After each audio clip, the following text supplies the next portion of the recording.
जुगां जुगांतरां तो मनुख सृष्टि दी लीला दा भेद खोलण लई बह पल रिया। ये कायनात की है, किस तरह सिरजी गई, किसने सिरजिया इसनूं? धरती, पानी, अग, हवा, आकाश की है, मनुख की है, मनुख अंदरली जिज्ञासा की है। किन्ने सवाल मनुखी मन अंदर उठते रहे, वो इन्हां दे जवाब लभदा रहा। जिज्ञासा दे इन्हां पलां चों मनुखता नूं ऋग्वेद, बाइबल, धम्मपद, जैन ग्रंथां ते पाक कुरान शरीफ जिहियां महान रचनावां हासिल होईयां। रब्बी ज्ञान दी इसे रोशनी ते रहस दा शब्द स्वरूप पवित्र वजूद है श्री गुरु ग्रंथ साहिब। 1430 पन्नियां ते उजागर रागमई अलौकिक बाणी, रब्बी चानण दी इलाही मौजूदगी।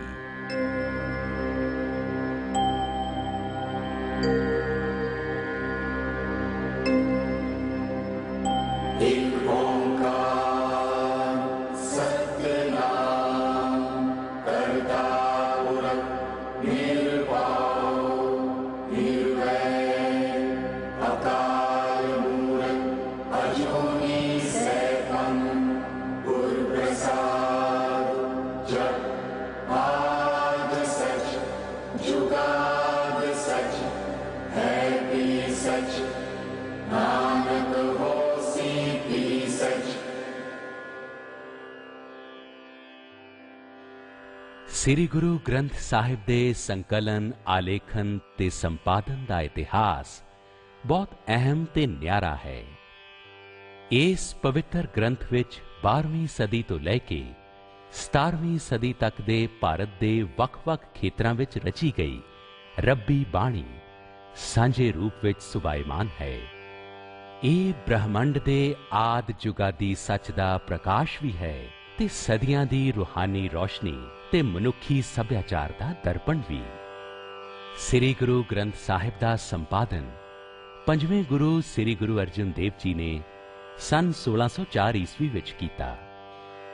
पर इस महान ग्रंथ दे संकलन, आलेखन ते संपादन दा कारज असल विच पहली पातशाही श्री गुरु नानक देव जी दे नाल ही शुरू हो गया सी।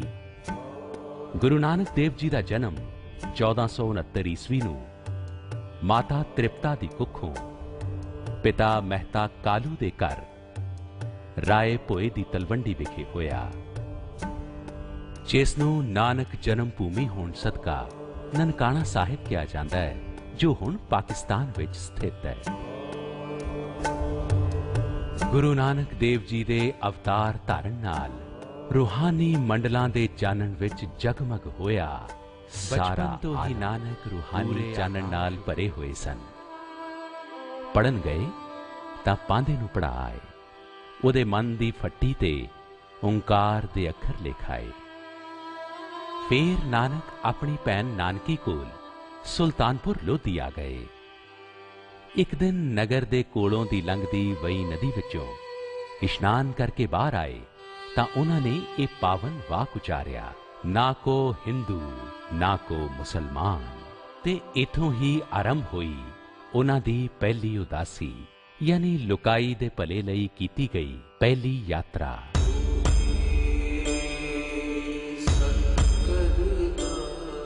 गुरु नानक साहब ने 4 दिशावां विच 4 यात्रावां कीतियां, जिन्हां नूं 4 उदासियां किया जाता है।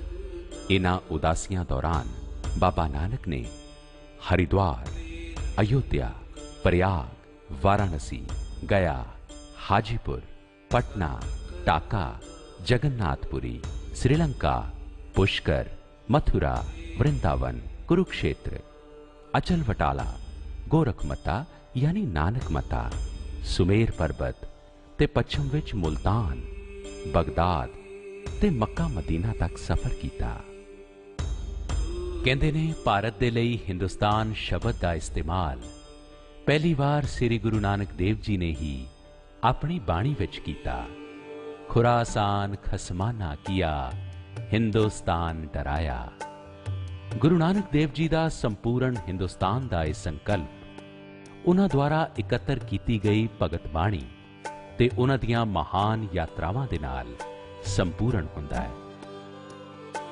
ਲਗਭਗ 50 ਸਾਲਾਂ ਦੀ ਉਮਰ ਵਿੱਚ ਗੁਰੂ ਨਾਨਕ ਦੇਵ ਜੀ ਆਪਣੀਆਂ ਉਦਾਸੀਆਂ ਤੋਂ ਵਾਪਸ ਪਰਤ ਆਏ। ਵਾਪਸ ਪਰਤਣ ਤੇ ਰਾਵੀ ਦਰਿਆ ਦੇ ਕੰਢੇ ਕਰਤਾਰਪੁਰ ਨਾਮ ਦਾ ਨਗਰ ਵਸਾਇਆ। ਆਪਣੇ ਹੱਥਾਂ ਨਾਲ ਖੇਤੀਬਾੜੀ ਕੀਤੀ। ਇਸੇ ਨਗਰ ਵਿੱਚ 1539 ਵਿੱਚ ਜੋਤੀ ਜੋਤ ਸਮਾਉਣ ਤੋਂ ਕੁਝ ਦਿਨ ਪਹਿਲਾਂ ਆਪਣੇ ਪਿਆਰੇ ਭਗਤ ਅਤੇ ਬਾਣੀਕਾਰ ਭਾਈ ਲਹਿਣਾ ਜੀ ਨੂੰ ਗੁਰਗੱਦੀ ਬਖਸ਼ ਦਿੱਤੀ। ਭਾਈ ਲਹਿਣਾ ਗੁਰੂ ਅੰਗਦ ਦੇਵ ਅਖਵਾਏ, ਨਾਨਕ ਜੋਤ ਦੀ ਦੂਸਰੀ ਪਾਤਸ਼ਾਹੀ। ਗੁਰੂ ਨਾਨਕ ਦੇਵ ਜੀ ਨੇ ਉਹ ਪਾਵਨ ਪੋਥੀ ਗੁਰੂ ਅੰਗਦ ਜੀ ਨੂੰ ਸੌਂਪ ਕੇ ਉਹਨਾਂ ਅੱਗੇ ਸੀਸ ਨਿਵਾਇਆ। ਇਸ ਪੋਥੀ ਵਿੱਚ ਗੁਰੂ ਨਾਨਕ ਦੇਵ ਜੀ ਦੀ ਆਪਣੀ ਤੇ ਉਹਨਾਂ ਦੁਆਰਾ ਇਕੱਤਰ ਕੀਤੀ ਭਗਤਾਂ ਤੇ ਸੂਫੀਆਂ ਦੀ ਬਾਣੀ ਸ਼ਾਮਿਲ ਸੀ। ਇਸੇ ਪਾਵਨ ਪੋਥੀ ਵਿੱਚ ਅੱਗੇ ਚੱਲ ਕੇ ਗੁਰੂ ਅੰਗਦ ਦੇਵ, ਗੁਰੂ ਅਮਰਦਾਸ, ਗੁਰੂ ਰਾਮਦਾਸ ਜੀ ਦੀ ਬਾਣੀ ਦਾ ਪ੍ਰਵਾਹ ਸ਼ਾਮਿਲ ਹੋਇਆ। ਇਸ ਤਰ੍ਹਾਂ ਗੁਰਬਾਣੀ ਦੀ ਇਹ ਰੌਸ਼ਨ ਜੋਤ ਪੰਜਵੀਂ ਪਾਤਸ਼ਾਹੀ ਗੁਰੂ ਅਰਜਨ ਦੇਵ ਜੀ ਤੱਕ ਪਹੁੰਚੀ। ਸ੍ਰੀ ਗੁਰੂ ਅਰਜਨ ਦੇਵ ਜੀ ਨੇ ਇਸ ਇਲਾਹੀ ਬਾਣੀ ਦੇ ਸ਼ੁੱਧ ਸਰੂਪ ਨੂੰ ਸੁਰੱਖਿਅਤ ਰੱਖਣ ਤੇ ਸੰਭਾਲਣ ਦੀ ਵਿਧੀ ਵਿਉਂਤ ਕੀਤੀ। ਗੁਰਬਾਣੀ ਤੇ ਭਗਤ ਬਾਣੀ ਦੇ ਸਾਰੇ ਉਤਾਰੇ ਇਕੱਠੇ ਕੀਤੇ ਗਏ।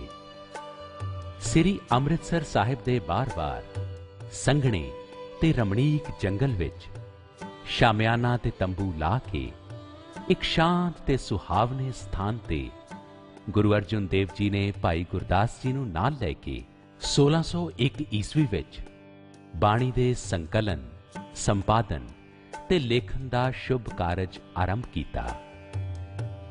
ਇਸ ਸੰਕਲਨ ਵਿੱਚ 5 ਗੁਰੂ ਸਾਹਿਬਾਨ, 15 ਭਗਤਾਂ ਤੇ ਸੂਫੀਆਂ, 11 ਭੱਟਾਂ ਤੇ ਗੁਰੂ ਘਰ ਨਾਲ ਸੰਬੰਧਿਤ 4 ਹੋਰ ਸੰਤਾਂ ਦੀ ਬਾਣੀ ਦਰਜ ਕੀਤੀ ਗਈ। ਇਹ ਸਾਰਾ ਕਾਰਜ 3 ਸਾਲਾਂ ਵਿੱਚ ਪੂਰਾ ਹੋਇਆ। ਇਸ ਸੰਕਲਨ ਨੂੰ ਨਾਮ ਦਿੱਤਾ ਗਿਆ ਪੋਥੀ ਸਾਹਿਬ ਤੇ ਫਿਰ ਭਾਈ ਬੰਨੋ ਨੂੰ ਲਾਹੌਰ ਭੇਜਿਆ ਗਿਆ ਇਸ ਪਾਵਨ ਗ੍ਰੰਥ ਦੀ ਜਿਲਦਬੰਦੀ ਕਰਾਉਣ ਲਈ। ਇਹ ਮਹਾਨ ਗ੍ਰੰਥ ਕਈ ਪੱਖਾਂ ਤੋਂ ਨਿਆਰਾ ਤੇ ਮਹੱਤਵਪੂਰਨ ਹੈ। ਸ੍ਰੀ ਗੁਰੂ ਗ੍ਰੰਥ ਸਾਹਿਬ ਵਿੱਚ 31 ਰਾਗਾਂ 'ਚ ਰਚੀ ਬਾਣੀ ਵੱਖ-ਵੱਖ ਰਾਗਾਂ ਤਹਿਤ ਸੁਭਾਇਮਾਨ ਹੈ। ਗੁਰੂ ਸਾਹਿਬਾਨ ਨੇ ਸੰਗੀਤ ਨੂੰ ਅਧਿਆਤਮ ਦੀ ਰੂਹ ਆਖਿਆ। ਇਸੇ ਲਈ ਸ੍ਰੀ ਗੁਰੂ ਨਾਨਕ ਦੇਵ ਜੀ ਦੀਆਂ ਉਦਾਸੀਆਂ ਦੌਰਾਨ ਸੰਗੀਤਕਾਰ ਮਰਦਾਨਾ ਰਬਾਬੀ ਹਮੇਸ਼ਾ ਬਾਬਾ ਨਾਨਕ ਦੇ ਨਾਲ ਰਹੇ। ਗੁਰੂ ਅਰਜਨ ਦੇਵ ਜੀ ਬਾਣੀਕਾਰ ਹੋਣ ਦੇ ਨਾਲ-ਨਾਲ ਬੇਮਿਸਾਲ ਰੂਹਾਨੀ ਗਾਇਕ ਤੇ ਸੰਗੀਤਕਾਰ ਸਨ। ਇਸ ਨਿਆਰੇ ਧਾਰਮਿਕ ਗ੍ਰੰਥ ਦੀ ਇੱਕ ਹੋਰ ਵਿਸ਼ੇਸ਼ਤਾ ਇਹ ਹੈ ਕਿ ਇਹ ਦੁਨੀਆ ਦਾ ਇੱਕੋ ਇੱਕ ਧਰਮ ਗ੍ਰੰਥ ਹੈ ਜਿਸ ਵਿੱਚ ਹੋਰ ਧਰਮਾਂ ਦੇ ਪੈਰੋਕਾਰਾਂ ਦੀ ਰਚੀ ਹੋਈ ਬਾਣੀ ਨੂੰ ਵੀ ਸ਼ਾਮਿਲ ਕੀਤਾ ਗਿਆ ਹੈ। ਇਹ ਪੈਰੋਕਾਰ ਵੱਖ-ਵੱਖ ਧਿਆਨ ਮਾਰਗਾਂ ਤੇ ਚੱਲਦਿਆਂ ਉਚੇਰੀ ਰੂਹਾਨੀ ਅਵਸਥਾ ਤੱਕ ਪਹੁੰਚੇ। ਇਸ ਵਿੱਚ ਉੱਤਰ ਪ੍ਰਦੇਸ਼ ਦੇ ਕਬੀਰ, ਰਾਮਾਨੰਦ, ਸੂਰਦਾਸ, ਰਵਿਦਾਸ ਤੇ ਭੀਖੰਡ, ਮਹਾਰਾਸ਼ਟਰ ਦੇ ਨਾਮਦੇਵ, ਤ੍ਰੈਲੋਚਨ ਤੇ ਪਰਮਾਨੰਦ, ਰਾਜਸਥਾਨ ਦੇ ਧੰਨਾ ਤੇ ਪੀਪਾ, ਮੁਲਤਾਨ ਦੇ ਸ਼ੇਖ ਫਰੀਦ, ਬੰਗਾਲ ਦੇ ਜੈਦੇਵ, ਮੱਧ ਪ੍ਰਦੇਸ਼ ਦੇ ਭਗਤ ਸੈਣ ਤੇ ਬੇਣੀ ਤੇ ਸਿੰਧ ਦੇ ਸਦਨਾ ਸ਼ਾਮਿਲ ਨੇ। ਸ੍ਰੀ ਗੁਰੂ ਗ੍ਰੰਥ ਸਾਹਿਬ ਜਾਤ-ਪਾਤ, ਰੰਗ, ਨਸਲ ਤੇ ਸਭ ਵਖਰੇਵਿਆਂ ਤੋਂ ਉੱਪਰ ਉੱਠ ਕੇ ਇਨਸਾਨ ਨੂੰ ਸ਼ੁਭ ਅਮਲਾਂ ਤੇ ਟੇਕ ਰੱਖਣ ਲਈ ਪ੍ਰੇਰਦਾ ਹੈ।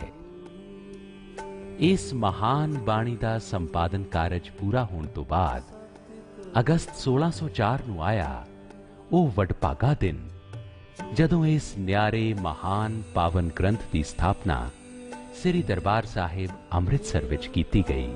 ਇਹ ਪਵਿੱਤਰ ਗ੍ਰੰਥ ਸ਼ਬਦ, ਰਾਗ, ਰੂਹਾਨੀਅਤ ਤੇ ਮਨੁੱਖਤਾ ਦੀ ਆਤਮਾ ਬਣ ਕੇ ਪ੍ਰਕਾਸ਼ਮਾਨ ਹੋ ਗਿਆ। ਗੁਰਸਿੱਖ ਭਾਈਚਾਰੇ ਦੀ ਸਭ ਤੋਂ ਆਦਰਯੋਗ ਸ਼ਖਸੀਅਤ ਬਾਬਾ ਬੁੱਢਾ ਜੀ ਇਸ ਪਾਵਨ ਗ੍ਰੰਥ ਦੇ ਪਹਿਲੇ ਗ੍ਰੰਥੀ ਬਣੇ। ਇਸ ਤਰ੍ਹਾਂ 16 ਅਗਸਤ 1604 ਈਸਵੀ ਨੂੰ ਪੋਥੀ ਸਾਹਿਬ ਗ੍ਰੰਥ ਸਾਹਿਬ ਦਾ ਪ੍ਰਥਮ ਪ੍ਰਕਾਸ਼ ਸ੍ਰੀ ਦਰਬਾਰ ਸਾਹਿਬ ਅੰਮ੍ਰਿਤਸਰ ਵਿਖੇ ਹੋਇਆ।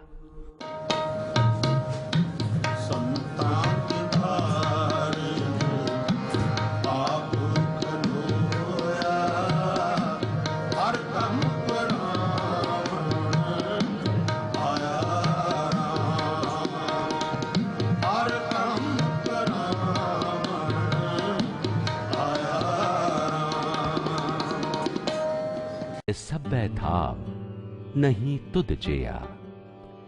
ਇਸ ਪਾਵਨ ਨਗਰ ਨੂੰ ਉਹਨਾਂ ਦੇ ਪਿਤਾ ਚੌਥੇ ਪਾਤਸ਼ਾਹ ਗੁਰੂ ਰਾਮਦਾਸ ਜੀ ਨੇ ਵਸਾਇਆ। ਪਹਿਲਾਂ ਇਸ ਨੂੰ ਸ੍ਰੀ ਗੁਰੂ ਰਾਮਦਾਸਪੁਰ ਵਜੋਂ ਜਾਣਿਆ ਜਾਂਦਾ ਸੀ। ਅੰਮ੍ਰਿਤ ਸਰੋਵਰ ਵਿੱਚ ਪਵਿੱਤਰ ਹਰਮੰਦਰ ਸਾਹਿਬ ਦਾ ਇਲਾਹੀ ਦ੍ਰਿਸ਼, ਦਿਨ ਰਾਤ ਹੁੰਦਾ ਰੱਬੀ ਕੀਰਤਨ, ਗੁਰੂ ਤੇ ਸ਼ਬਦ ਨਾਲ ਜੁੜੀ ਸੰਗਤ ਦੀ ਵੱਧਦੀ ਸੋਭਾ। ਇਹ ਨਿਸ ਦਿਨ ਵੱਧਦੀ ਸੋਭਾ ਚਾਨਣ ਦੇ ਦੁਖੀਆਂ ਵਾਸਤੇ ਅਸਹਿ ਹੋ ਗਈ। ਹਕੂਮਤ ਵੀ ਇਸੇ ਸੋਭਾ ਦੇ ਚਾਨਣ ਤੋਂ ਭੈਭੀਤ ਹੋ ਗਈ। ਇਹ ਭੈ ਹੀ ਗੁਰੂ ਅਰਜਨ ਦੇਵ ਸਾਹਿਬ ਦੀ ਸ਼ਹਾਦਤ ਦਾ ਕਾਰਨ ਬਣਿਆ। 30 ਮਈ 1606 ਈਸਵੀ ਨੂੰ ਹਕੂਮਤ ਦੇ ਅਸਹਿ ਤਸੀਆਂ ਨੂੰ ਅਕਾਲ ਪੁਰਖ ਦਾ ਭਾਣਾ ਮੰਨਦਿਆਂ ਗੁਰੂ ਸਾਹਿਬ ਨੇ ਧਰਮ, ਸੱਚ ਤੇ ਮਨੁੱਖਤਾ ਲਈ ਆਪਣਾ ਆਪਾ ਕੁਰਬਾਨ ਕਰ ਦਿੱਤਾ।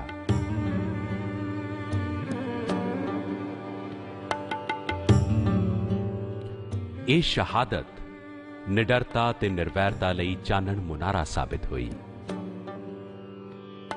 ਗੁਰੂ ਅਰਜਨ ਦੇਵ ਜੀ ਦੇ ਸਪੁੱਤਰ ਸ੍ਰੀ ਹਰਗੋਬਿੰਦ ਨਾਨਕ ਦੇ ਨੂਰੀ ਦਰਬਾਰ ਦੀ 6ਵੀਂ ਪਾਤਸ਼ਾਹੀ ਬਣ ਕੇ ਗੁਰਗੱਦੀ ਤੇ ਸੁਸ਼ੋਭਿਤ ਹੋਏ।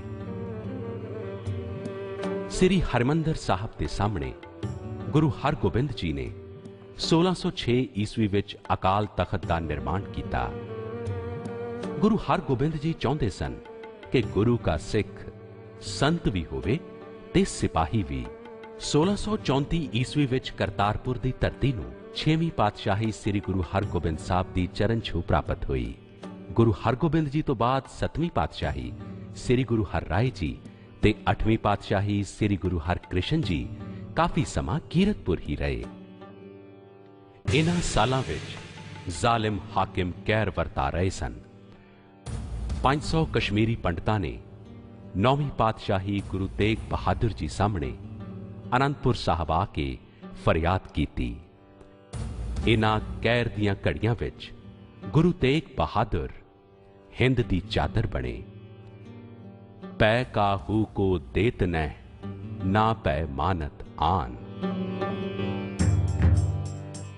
9ਵੇਂ ਪਾਤਸ਼ਾਹ ਸ੍ਰੀ ਗੁਰੂ ਤੇਗ ਬਹਾਦਰ ਸਾਹਿਬ ਨੇ ਅਕਾਲ ਪੁਰਖ ਦੀ ਰਜ਼ਾ 'ਚ ਰਾਜ਼ੀ ਰਹਿੰਦਿਆਂ ਹਕੂਮਤ ਦੇ ਅਸਹਿ ਤਸੀਹੇ ਸਹਾਰੇ ਉਹਨਾਂ ਨੂੰ ਲੋਹੇ ਦੇ ਪਿੰਜਰੇ ਵਿੱਚ ਕੈਦ ਕੀਤਾ ਗਿਆ।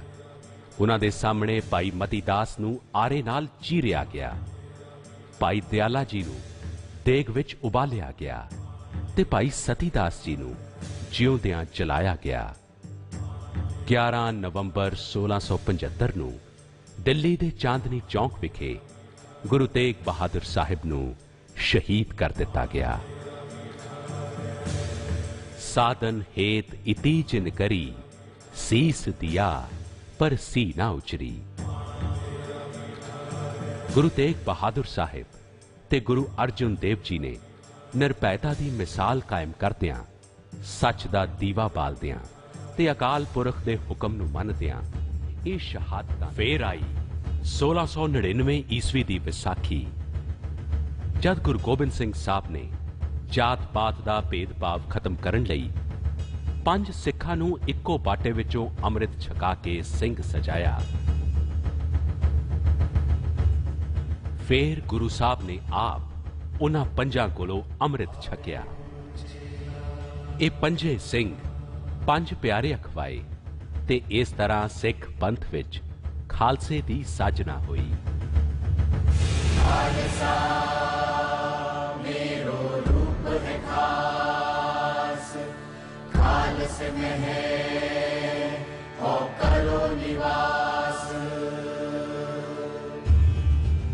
ਗੁਰੂ ਗੋਬਿੰਦ ਸਿੰਘ ਜੀ ਦਾ ਜੀਵਨ ਨਿਡਰਤਾ, ਸੰਘਰਸ਼ ਤੇ ਕੁਰਬਾਨੀ ਦੀ ਲਾਸਾਨੀ ਮਿਸਾਲ ਹੈ। 9 ਸਾਲ ਦੇ ਸਨ ਜਦ ਪਿਤਾ ਸ਼ਹੀਦ ਕਰ ਦਿੱਤੇ ਗਏ। 2 ਲਾਲ ਚਮਕੌਰ ਦੀ ਗੜੀ ਵਿੱਚ ਕੁਰਬਾਨ ਹੋਏ।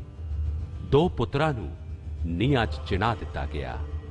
ਮਾਤਾ ਗੁਜਰੀ ਦੇ ਅੰਤਿਮ ਸਵਾਸ ਮਾਸੂਮ ਪੋਤਿਆਂ ਦੇ ਅੰਤਿਮ ਸਾਹਾਂ ਵਿੱਚ ਰਲ ਗਏ। ਮਾਛੀ ਵਾੜੇ ਦੇ ਜੰਗਲਾਂ ਵਿੱਚ ਦਸਮ ਪਾਤਸ਼ਾਹ ਇਕੱਲੇ ਸਨ। ਮਿੱਤਰ ਪਿਆਰੇ ਨੂੰ ਹਾਲ ਮੁਰੀਦਾਂ ਦਾ ਕਹਿਣਾ। ਮਾਛੀਵਾੜਾ ਤੋਂ ਗੁਰੂ ਗੋਬਿੰਦ ਸਿੰਘ ਜੀ ਕਾਂਗੜ ਤੇ ਫਿਰ ਦੀਨਾ ਪਹੁੰਚੇ। ਔਰੰਗਜ਼ੇਬ ਨੂੰ ਫਾਰਸੀ ਜ਼ੁਬਾਨ ਵਿੱਚ ਇੱਕ ਖਤ ਉਹਨਾਂ ਨੇ ਇੱਥੋਂ ਹੀ ਲਿਖਿਆ ਸੀ। ਇਸ ਖਤ ਨੂੰ ਉਹਨਾਂ ਨੇ ਨਾਮ ਦਿੱਤਾ ਜ਼ਫਰਨਾਮਾ, ਯਾਨੀ ਜਿੱਤ ਦੀ ਚਿੱਠੀ। ਇਹ ਅਦੁੱਤੀ ਰਚਨਾ ਇਖਲਾਕੀ ਤੇ ਰੂਹਾਨੀ ਜਿੱਤ ਦੀ ਜਗਮਗਾਉਂਦੀ ਮਿਸਾਲ ਹੈ। ਦੀਨਾ ਕਾਂਗੜ ਤੋਂ ਗੁਰੂ ਸਾਹਿਬ ਤਲਵੰਡੀ ਸਾਬੋ ਵੱਲ ਚੱਲ ਪਏ। ਖਿਦਰਾਣੇ ਤੋਂ ਲੱਖੀ ਜੰਗਲ ਵਿੱਚੋਂ ਹੁੰਦੇ ਹੋਏ ਦਸਮ ਪਾਤਸ਼ਾਹ ਗੁਰੂ ਗੋਬਿੰਦ ਸਿੰਘ ਸਾਹਿਬ ਤਲਵੰਡੀ ਸਾਬੋ ਪਹੁੰਚੇ, ਜਿਸ ਨੂੰ ਸਿੱਖ ਧਰਮ ਦਾ 5ਵਾਂ ਤਖਤ ਸ੍ਰੀ ਦਮਦਮਾ ਸਾਹਿਬ ਕਿਹਾ ਜਾਂਦਾ ਹੈ ਤੇ ਗੁਰੂ ਕੀ ਕਾਸ਼ੀ ਦਾ ਰੁਤਬਾ ਦਿੱਤਾ ਜਾਂਦਾ ਹੈ। ਗੁਰੂ ਗੋਬਿੰਦ ਸਿੰਘ ਜੀ ਨੇ ਤਲਵੰਡੀ ਸਾਬੋ ਵਿਖੇ ਹੀ ਸ੍ਰੀ ਗ੍ਰੰਥ ਸਾਹਿਬ ਦੀ ਪ੍ਰਮਾਣਿਕ ਬੀੜ ਤਿਆਰ ਕਰਨ ਦੀ ਯੋਜਨਾ ਬਣਾਈ। ਉਸ ਸਮੇਂ ਤੱਕ ਭਾਈ ਬੰਨੋ ਦੀ ਤਿਆਰ ਕਰਵਾਈ ਹੋਈ ਬੀੜ ਦੇ ਕਈ ਉਤਾਰੇ ਕਈ ਥਾਵਾਂ ਤੇ ਪ੍ਰਚਲਿਤ ਹੋ ਚੁੱਕੇ ਸਨ ਤੇ ਉਹਨਾਂ ਨੂੰ ਹੀ ਅਸਲੀ ਤੇ ਪ੍ਰਮਾਣਿਕ ਗ੍ਰੰਥ ਸਾਹਿਬ ਪ੍ਰਕਾਸ਼ਿਤ ਕੀਤਾ ਜਾਣ ਲੱਗਾ ਸੀ। ਅਸਲੀ ਸਥਿਤੀ ਇਹ ਸੀ ਕਿ 1604 ਈਸਵੀ ਵਿੱਚ ਗੁਰੂ ਅਰਜਨ ਦੇਵ ਜੀ ਦੁਆਰਾ ਗੁਰਬਾਣੀ ਦੀ ਤਿਆਰ ਕੀਤੀ ਪ੍ਰਮਾਣਿਕ ਤੇ ਅਸਲੀ ਬੀੜ ਗੁਰੂ ਹਰਗੋਬਿੰਦ ਜੀ ਦੇ ਵੱਡੇ ਪੁੱਤਰ ਬਾਬਾ ਗੁਰਦਿੱਤਾ ਜੀ ਦੇ ਪੁੱਤਰ ਧੀਰਮਲ ਦੇ ਕੋਲ ਸੀ ਅਤੇ ਜਦੋਂ ਗੁਰੂ ਗੋਬਿੰਦ ਸਿੰਘ ਜੀ ਨੇ ਕਰਤਾਰਪੁਰ ਦੇ ਨਿਵਾਸੀ ਧੀਰਮਲ ਦੇ ਵਾਰਸਾਂ ਤੋਂ ਗ੍ਰੰਥ ਸਾਹਿਬ ਦੀ ਬੀੜ ਤਿਆਰ ਕਰਨ ਤੇ 9ਵੇਂ ਗੁਰੂ ਤੇਗ ਬਹਾਦਰ ਜੀ ਦੀ ਬਾਣੀ ਦਰਜ ਕਰਨ ਲਈ ਗ੍ਰੰਥ ਸਾਹਿਬ ਦੀ ਬੀੜ ਉਹਨਾਂ ਤੋਂ ਮੰਗੀ ਤਾਂ ਉਹਨਾਂ ਨੇ ਮੂਲ ਬੀੜ ਦੇਣ ਤੋਂ ਇਨਕਾਰ ਕਰ ਦਿੱਤਾ।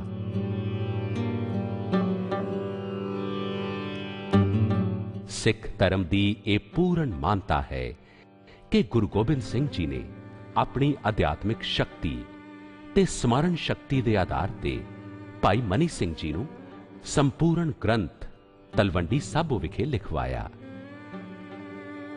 ਇਸ ਵਿੱਚ 9ਵੇਂ ਗੁਰੂ ਤੇਗ ਬਹਾਦਰ ਜੀ ਦੀ ਬਾਣੀ ਰਾਗ ਜੈਜਾਵੰਤੀ ਵਿੱਚ ਦਰਜ ਕੀਤੀ ਗਈ ਬਾਣੀਆਂ ਦੇ ਅਰਥਾਂ ਦੀ ਵਿਆਖਿਆ ਕੀਤੀ ਗਈ ਤੇ ਇਸ ਤਰ੍ਹਾਂ ਗੁਰੂ ਗੋਬਿੰਦ ਸਿੰਘ ਸਾਹਿਬ ਨੇ ਗ੍ਰੰਥ ਸਾਹਿਬ ਨੂੰ ਸੰਨ 1706 ਈਸਵੀ ਵਿੱਚ ਸੰਪੂਰਨਤਾ ਪ੍ਰਦਾਨ ਕੀਤੀ। ਇਸੇ ਸੰਕਲਨ ਦੀਆਂ ਹੋਰ ਬੀੜਾਂ ਤਿਆਰ ਕਰ ਲਈਆਂ ਗਈਆਂ। ਸ੍ਰੀ ਗ੍ਰੰਥ ਸਾਹਿਬ ਦੀ ਸੰਪੂਰਨਤਾ ਦਾ ਇਤਿਹਾਸਿਕ ਕਾਰਜ ਪੂਰਾ ਕਰਨ ਦੇ ਬਾਅਦ ਸ੍ਰੀ ਗੁਰੂ ਗੋਬਿੰਦ ਸਿੰਘ ਜੀ ਦੱਖਣ ਵੱਲ ਚੱਲ ਪਏ। ਰਸਤੇ ਵਿੱਚ ਹੀ ਉਹਨਾਂ ਨੂੰ ਔਰੰਗਜ਼ੇਬ ਦੀ ਮੌਤ ਦਾ ਪਤਾ ਲੱਗਾ ਤੇ ਉਹਨਾਂ ਨੇ ਨੰਦੇੜ ਸਾਹਿਬ ਪੜਾਅ ਕੀਤਾ।